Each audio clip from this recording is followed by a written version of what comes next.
عمران خان کو وزیراعظم بنانے کی پہلی کوشش جنرل احمد شجاع پاشا نے کی۔ 2011 میں وفاق میں پاکستان پیپلز پارٹی اور پنجاب میں نون لیگ کی حکومت تھی۔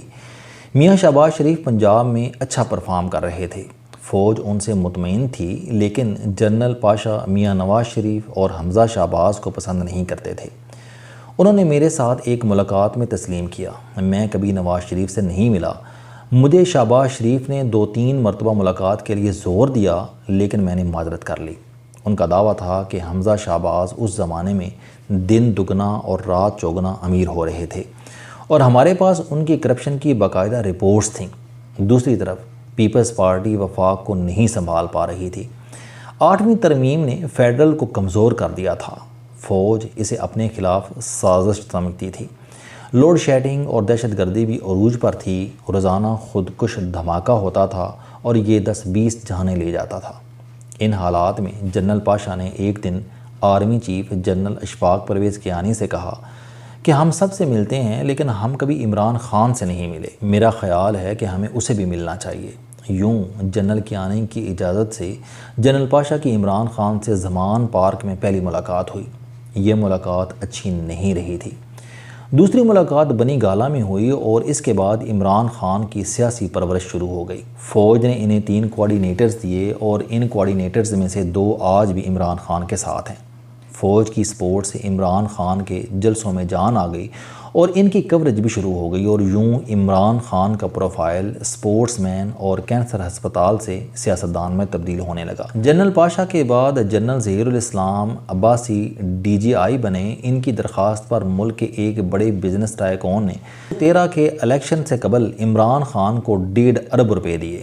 میاں نواز شریف اس وقت دبئی میں تھے۔ بزنس ٹائکون رقم دینے کے بعد دبئی گیا اور میاں صاحب کو بتا دیا کہ میں نے یہ رقم کس کی ہدایت پر کس کے ذریعے عمران خان کو دی تھی۔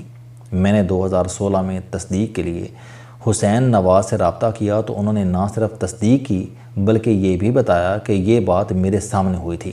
بہرحال قصہ مختصر، 2013 کے الیکشن ہوئے اور عمران خان نے قومی اسمبلی میں 27 سیٹیں حاصل کر لیں۔ یہ بڑا جمپ تھا، مگر عمران خان خود کو وزیر اعظم سمجھ رہے تھے، چنانچہ نتائج نے انہیں حیران کر دیا۔ قصہ مزید مختصر، نومبر 2013 میں general Raheel Sharif army chief بن گئے۔ یہ نواز شریف کے فین تھے، لیکن جنرل عباسی اور ان کی ٹیم شریف برادران کو برداشت کرنے کے لیے تیار نہیں تھی۔ اس دوران مزید 3 واقعات ہو گئے جن کی وجہ سے فوج اور نواز شریف کی دوریاں بڑھ گئیں۔ نواز شریف نے سی پیک شروع کرا دیا۔ امریکہ اس پروجیکٹ سے خوش نہیں تھا۔ دوسرا، نواز شریف نے افغانستان میں اشرف غنی سے ڈائلاگ شروع کر دیے اور تیسرا، یہ بھارت کے ساتھ بھی گفتگو کرنے لگے۔ یہ ایشوز فوج کے کور ایشوز تھے، چنانچہ یہ نواز شریف سے ناراض ہو گئی۔ فوج کو اس دوران یہ بھی محسوس ہونے لگا کہ نواز شریف دھڑا دھڑ بجلی اور گیس کے منصوبے بھی شروع کر رہا ہے اور معیشت بھی مضبوط ہو رہی ہے، اور یہ سلسلہ اگر چلتا رہا تو 2018 میں نواز شریف وزیر اعظم بن جائے گا، اور اگر اسے ایک اور ٹرم مل گئی تو یہ 15-20 سال نہیں جائے گا۔ فوج یہ بھی جانتی تھی کہ نواز شریف کا راستہ صرف عمران خان روک سکتا ہے۔ میں آپ کو یہاں یہ بھی بتاتا چلوں کہ عمران خان نے اس وقت تک اپنی شکست مان لی تھی اور یہ KP میں اپنی حکومت سے مطمئن تھا اور یہ پارٹی کو ری آرگنائز کر کے 2018 کے الیکشنز کی تیاری کر رہا تھا، مگر جنرل عباسی نے خان کو تیار کیا اور اسے اٹھا کر سڑکوں پر بٹھا دیا اور یہ حکومت کے سامنے سپیڈ بریکر بن گیا اور اس نے پھر نواز شریف اور ملک دونوں کو چلنے نہیں دیا۔ جنرل راحیل شریف شروع میں نواز ہٹاؤ پلان کے خلاف تھے، لیکن جوں ان کے ریٹائرمنٹ کا وقت قریب آنے لگا، یہ بھی عمران خان کو سپورٹ کرنے لگے۔ اس سپورٹ کا واحد مقصد ایکسٹینشن تھی اور یہ ایکسٹینشن کے لیے ڈان لیکس کو بھی ایشو بنایا گیا اور پاناما سکینڈل کو بھی استعمال کیا گیا، مگر ان تمام سکینڈلز اور دباؤ کے باوجود نواز شریف نے راحیل شریف کو ایکسٹینشن نہیں دی، حتیٰ کہ یہ پرپوزل راحیل شریف خود بھی نواز شریف کے پاس لے کر گئے تھے، مگر وزیر اعظم نے انکار کر دیا۔ بہرحال قصہ مزید مختصر، جنرل باجوہ کا دور آ گیا۔ جنرل باجوہ بھی نواز شریف کے فین تھے اور یہ معاملات کو حل کرنا چاہتے تھے، لیکن فوج میں اس وقت تک عمران خان کا دھڑا مضبوط ہو چکا تھا اور اس دھڑے نے جنرل باجوہ کو نواز شریف کے ساتھ نہیں چلنے دیا۔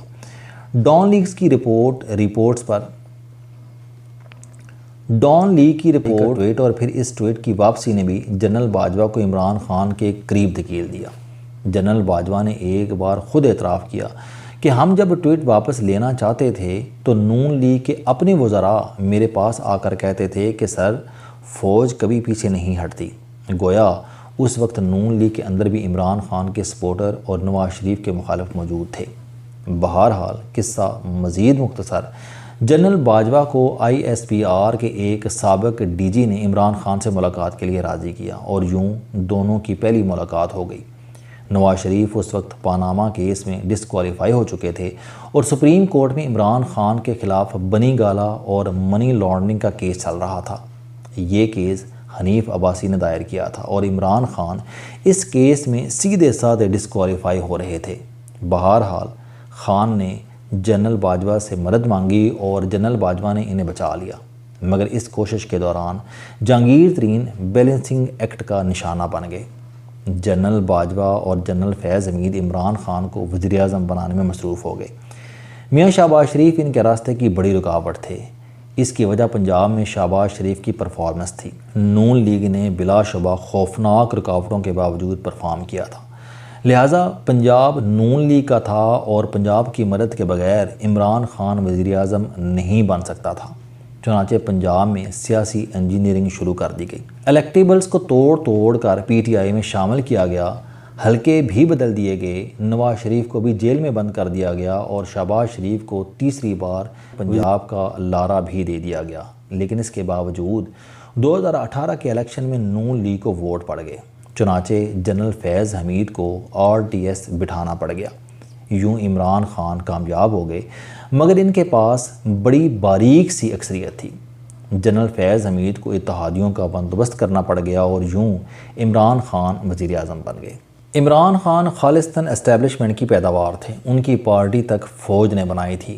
بازار روڈ کے دفتر کا کرایہ بھی ریٹائرڈ فوجی دیتے تھے، لیکن عمران خان کیونکہ ایک انتہائی چالاک انسان ہیں، لہٰذا یہ 20 سالہ ساتھ کی وجہ سے فوج کی کمزوریاں جان گئے۔ یہ سمجھ گئے تھے کہ نواز شریف اور زرداری فوج پر اعتبار کے لیے تیار نہیں ہیں اور فوج بھی اب ان کی طرف نہیں جائے گی۔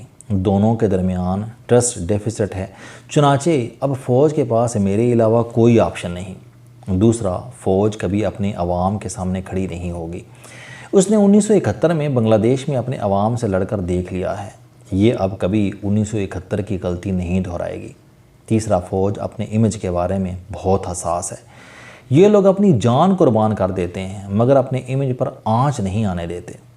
چوتھا، فوج نے جنرل پاشا کے زمانے سے مجھے جونیئر افسروں میں قوم کا سیور بنا رکھا ہے، چنانچہ فوج کا 90% حصہ میری پوجا کرتا ہے۔ پانچواں، ملک کی 63% آبادی نوجوانوں پر مشتمل ہے اور سوشل میڈیا ان کی خوراک ہے۔ نوجوان ملک کی تاریخ سے بھی واقف نہیں ہیں، چنانچہ آپ انہیں جس سائیڈ پر چاہیں لے جائیں۔ اور چھٹا، ملک کی 52% آبادی خواتین پر مشتمل ہے اور میں 80 سال کی نانی دادی سے لے کر 14 سال کی پوتی نواسی تک ان کا ہیرو ہوں، اور یہ خواتین اور یہ نوجوان میری اصل طاقت ہیں۔